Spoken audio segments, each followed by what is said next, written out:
Hello students. आज हम maths में चैप्टर नंबर 15 प्रोबेबिलिटी उसका स्टार्ट करते हैं। प्रोबेबिलिटी में सबसे पहले उसका इंट्रोडक्शन देखते हैं। तो वैसे भी 9th में बेसिक प्रोबेबिलिटी तो हमने सीखा है कि प्रोबेबिलिटी क्या होती है। तो probability is equal to, actually probability का मतलब क्या होता है, तो chance of happening, chance of happening मतलब किसी भी इवेंट के होने का, हैपनिंग मतलब होने का कितना चांस है, कितनी पॉसिबिलिटीज़ है, उसी को हम क्या बोलते हैं, प्रोबेबिलिटी। वो इसमें हम काउंट करेंगे। तो probability means chance of happening, कि वो होगा या नहीं होगा, उसके चांसेस कितने हैं, और होने के चांसेस कितने हैं और नहीं होने के चांसेस कितने हैं, ये जो भी हम देखेंगे वो सब क्या होता है, प्रोबेबिलिटी। क्या होता है, प्रोबेबिलिटी। प्रोबेबिलिटी किसी भी इवेंट की प्रोबेबिलिटी को डिनोट करते हैं पी ऑफ ई। ई मतलब इवेंट। अगर यहाँ पे इवेंट कौन सी है वो दिया हो तो वो भी हम लिख सकते हैं। मतलब ये उसकी फॉर्मूला है कि पी ऑफ ई मतलब प्रोबेबिलिटी ऑफ इवेंट ई। इसमें होता है number of outcomes favourable to event. मतलब यहाँ पे जो भी इवेंट लिखी हो उसको फेवरेबल आउटकम्स कितने हैं वो यहाँ लिखने हैं, upon total number of outcomes. Total outcomes कितने होते हैं वो, तो ये उसकी फॉर्मूला होती है प्रोबेबिलिटी फाइंड करने की। सिंपल हम एक एग्जांपल लेते हैं कि एक कॉइन है। कॉइन जो है, एक कॉइन, उसको हमने टॉस किया, कॉइन को टॉस किया तो उसमें क्या हो सकता है, एक तो टेल आ सकता है, एक हेड आ सकता है, राइट। टेल आ सकता है और हेड आ सकता है, ये दोनों पॉसिबिलिटीज़ है। तो अब हमें ऐसा दिया हो क्वेश्चन में कि find the probability that head comes up, मतलब हेड आए उसकी प्रोबेबिलिटी कितनी है। तो probability of head is equal to head, यहाँ ये भी लिख सकते हो हेड कम्स अप या एच। तो P of head comes up या हेड कोई इवेंट हो गई, हेड की प्रोबेबिलिटी फाइंड करनी है।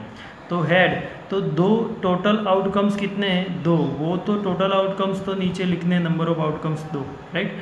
और हेड, ये दोनों में से हेड एक है तो ऊपर 1, तो हेड की प्रोबेबिलिटी क्या हो गई, 1/2। इसी तरह पी ऑफ टी, तो probability of tail comes up, ऊपर टेल आए, जब मतलब रिजल्ट टेल मिलेगा उसकी प्रोबेबिलिटी कितनी है।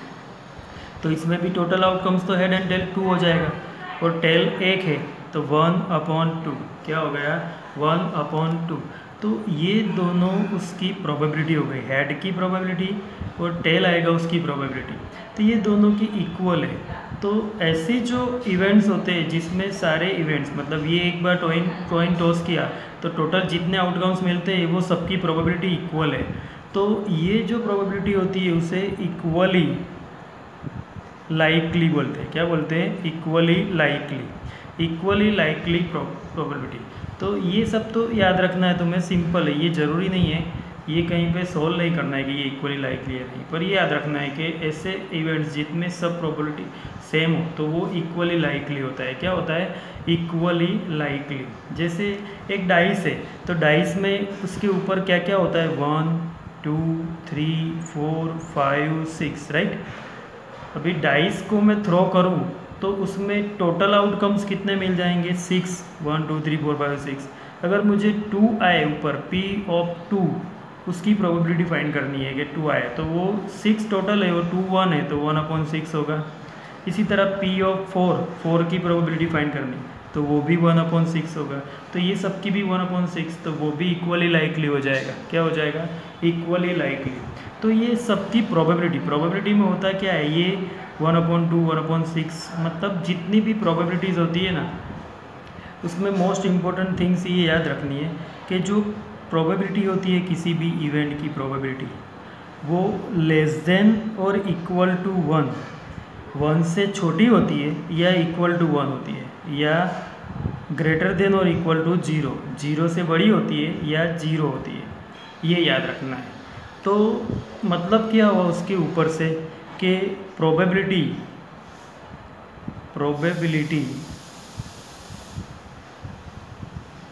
कैन नॉट बी नेगेटिव, क्योंकि वो पी ऑफ ई है वो जीरो से ऑलवेज ग्रेटर या जीरो होती है, जीरो से छोटी तो होती नहीं है, मतलब वो कभी भी नेगेटिव नहीं होगी। ये याद रखना है कि प्रोबेबिलिटी कभी भी नेगेटिव नहीं होती है। नेगेटिव में आंसर आए तो समझो कि तुम्हारा आंसर रॉन्ग है, राइट। प्रोबेबिलिटी का आंसर कभी नेगेटिव नहीं होना चाहिए।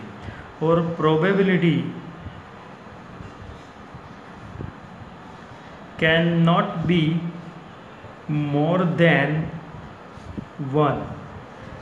1 से ग्रेटर, ये पी ऑफ ई है ना, जो 1 से लेस होता है या इक्वल होता है, इससे ग्रेटर भी नहीं होता है। मतलब मोर देन 1 आंसर आए तो भी समझ लो कि हमारा आंसर रॉन्ग है ऑलवेज, राइट। तो प्रोबेबिलिटी ऑलवेज 0 और 1 के बीच में होनी चाहिए।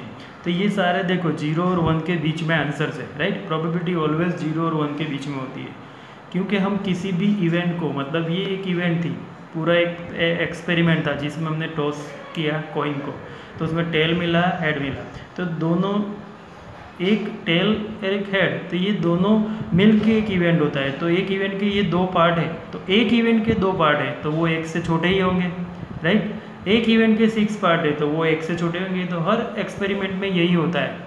तो प्रोबेबिलिटी 0 to 1 के बीच में होती है। हाँ, अगर if P of E is equal to 0 मिल जाए, क्योंकि 0 पॉसिबल है, प्रोबेबिलिटी 0 हो सकती है, तो P of E is equal to 0 है, मतलब उसका आंसर क्या होगा, इम्पॉसिबल इवेंट। इम्पॉसिबल इवेंट, वो इवेंट पॉसिबल ही नहीं है, तभी प्रोबेबिलिटी 0 आएगी।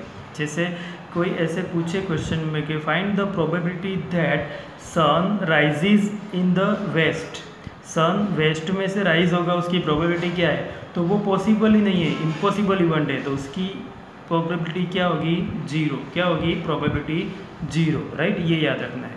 और if P of E is equal to 1, P of E is equal to 1 है, अगर प्रोबेबिलिटी किसी की 1 मिलती है तो वो श्योर इवेंट होता है। क्या होता है, श्योर इवेंट या सर्टेन इवेंट। सर्टेन इवेंट मतलब ये कंपलसरी होगा, ऐसे ही होगा, इसके सिवा और कोई उसके पास दूसरा ऑप्शन नहीं है। जैसे sun rises in the east, east में सन राइज होता है तो ऑलवेज होता है, तो वो श्योर इवेंट है, तो उसकी प्रोबेबिलिटी क्या होती है, 1। कोई ऐसे नहीं पूछ सकता है कि ईस्ट में भी हो सकता है और वेस्ट में भी हो सकता है तो प्रोबेबिलिटी चेंज हो जाएगी, ऐसा पॉसिबल ही नहीं है। तो वो जो श्योर या सर्टेन इवेंट होता है वो प्रोबेबिलिटी क्या होती है, 1। प्रोबेबिलिटी क्या होती है, 1। तो प्रोबेबिलिटी में ये सब बातें याद रखनी है। और ये खास याद रखना है कि प्रोबेबिलिटी जो होती है ना, वो 0 और 1 के बीच में होती है। किसी भी क्वेश्चन में आंसर 0 और 1 के बीच में ही आएगा प्रोबेबिलिटी का, राइट। तो ये सारे पॉइंट्स याद रखने हैं। दूसरा एक पॉइंट्स होता है कॉम्प्लीमेंट्री। क्या होता है, कॉम्प्लीमेंट्री। कॉम्प्लीमेंट्री का मतलब क्या होता है, तो हमें पता है कॉम्प्लीमेंट्री मतलब जो है उसका ऑपोजिट। जैसे P ऑफ E होता है, P ऑफ E, तो इसका कॉम्प्लीमेंट्री क्या होगा, complementary P of not E, मतलब P ऑफ बार E लिखेंगे। इसका मतलब होता है P ऑफ नॉट E, मतलब अगर एक इवेंट होती है तो उसकी प्रोबेबिलिटी, पर वो नहीं होती है उसकी प्रोबेबिलिटी क्या हो गई, P ऑफ नॉट E। क्या हो गई, P ऑफ नॉट E। जैसे यहाँ पे एक हम यही एग्जांपल को ले लेते हैं कि P ऑफ T हमने फाइंड कर दिया। P ऑफ T मतलब टेल आएगा, उसकी प्रोबेबिलिटी 1/2, पर P ऑफ नॉट T मतलब T नहीं, मतलब क्या होगा, H, तो P ऑफ H, तो ये उसका कॉम्प्लीमेंट्री हो गया। तो जो नहीं होता है वो उसका कॉम्प्लीमेंट्री। तो यहाँ से इसमें एक मोस्ट इम्पॉर्टेंट रिजल्ट मिलता है, वो याद रखना है कि P of E plus P of E bar is equal to 1। ये याद रखना है कि probability of event plus probability of not an event is equal to 1। ये दोनों की प्रोबेबिलिटी का प्लस करो तो ऑलवेज 1 मिलेगा, राइट। जैसे कि यहाँ पे अभी हमने देखा कि P ऑफ T, तो P ऑफ T हमने लिया 1/2 plus P of not T, तो वो भी 1/2 होता है, तो इज इक्वल टू क्या हो गया, 1। इज इक्वल टू क्या हो गया, P ऑफ E 1, मतलब टेल आए उसकी प्रोबेबिलिटी 1, टेल नहीं आए मतलब हेड आए उसकी भी प्रोबेबिलिटी 1/2 थी, तो इज इक्वल टू 1 मिला। तो ये एक मोस्ट इम्पोर्टेंट रिजल्ट है। किसी भी प्रोबेबिलिटी का कॉम्प्लीमेंट्री फाइंड करना है तो यही आइडेंटिटी यूज़ करनी है। मतलब किसी इवेंट की कॉम्प्लीमेंट्री इवेंट फाइंड करनी हो कि नॉट ई, तो 1 माइनस पी ऑफ ई, जो पी ऑफ ई फाइंड कर दो उसको 1 में से माइनस कर दो तो उसका कॉम्प्लीमेंट्री फाइंड हो जाएगा। क्या फाइंड हो जाएगा? कॉम्प्लीमेंट्री फाइंड हो जाएगा। तो ये सारे बेसिक नॉलेज जो है वो ज़रूरी है। पहले ये सारी टर्म्स समझनी ज़रूरी है, उसके बाद प्रोबेबिलिटी इजीली हम सॉल्व कर सकते हैं, राइट। तो प्रोबेबिलिटी में यही होता है कि पॉसिबिलिटी किसी भी एक्सपेरिमेंट में या किसी भी कहीं पे भी, तो उसकी पॉसिबिलिटी क्या है, प्रोबेबिलिटी में चांस ऑफ हैपनिंग कि वो कितना उसकी पॉसिबिलिटी कि वो होगा और कितनी पॉसिबिलिटी है कि वो नहीं होगा, वो सब क्या दिखाता है? Probability, right. प्रोबेबिलिटी तो ये बेसिक, ये सब लिख लेना है ये, और ये लर्न कर देना है ये बेसिक सारे रूल्स, राइट। अब उसके बाद हम उसकी एक्सरसाइज 15.1 स्टार्ट करते हैं। ओके, हेलो, देखो एक्सरसाइज 15.1, इसमें क्वेश्चन नंबर 1 है कंप्लीट द फॉलोइंग सेंटेंसेस, मतलब ब्लैंक्स दिए, राइट। इसमें एग्जांपल्स आगे बहुत सारे दिए, वो सारे एग्जांपल्स वन टाइम तुम्हें लिखने हैं। सारे एग्जांपल मोस्ट इम्पोर्टेंट, वो सॉल्यूशन के साथ दिए, उसमें कुछ हार्ड कुछ भी नहीं है, एक बार कंपलसरी लिखना है। इसमें से भी या एक्सरसाइज के जो दूसरे 18 क्वेश्चन है उसमें से एक क्वेश्चन तुम्हें कंपलसरी एग्जाम्स में आएगा, राइट। तो सबसे पहले देखो कि यहाँ पे दिया है probability of an event E plus probability of an event not E is equal to, तो अभी हमने देखा, क्या देखा था? Probability of an event E मतलब P of E plus not E मतलब E bar is equal to हमने क्या लिखा था? 1, क्या हो जाएगा? 1, तो इसका आंसर क्या आएगा? 1, क्या आएगा? 1, राइट।